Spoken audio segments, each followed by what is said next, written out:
भारतको वृन्दावनमा रहेको एउटा यस्तो मन्दिर जुन रात पर्दा रङ्गीन बत्तीले झलमल्ल हुन्छ र स्वर्गभन्दा कम देखिँदैन।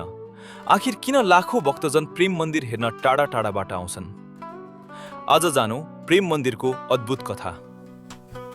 प्रेम मन्दिर भारतको उत्तर प्रदेश राज्यको वृन्दावनमा अवस्थित एक भव्य धार्मिक मन्दिर हो।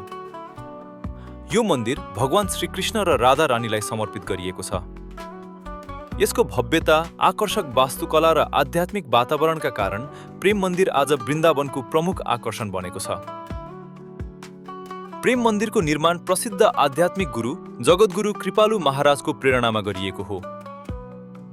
यसको निर्माण कार्य सन् 2001 मा सुरु भएको थियो र करिब 11 वर्षको अथक मेहनतपछि सन् 2012 मा सर्वसाधारणका लागि खोलिएको थियो।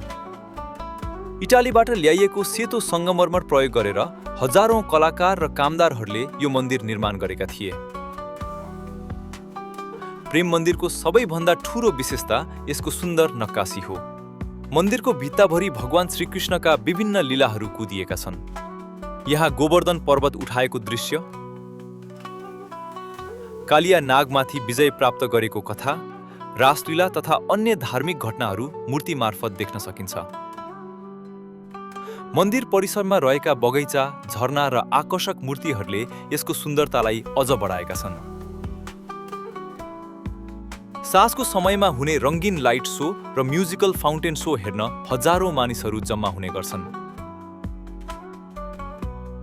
रात पर्दा पुरै मन्दिर विभिन्न रङ्गका बत्तीहरूले झलमल्ल हुन्छ, जसले यसलाई झन मनमोहक बनाउँछ।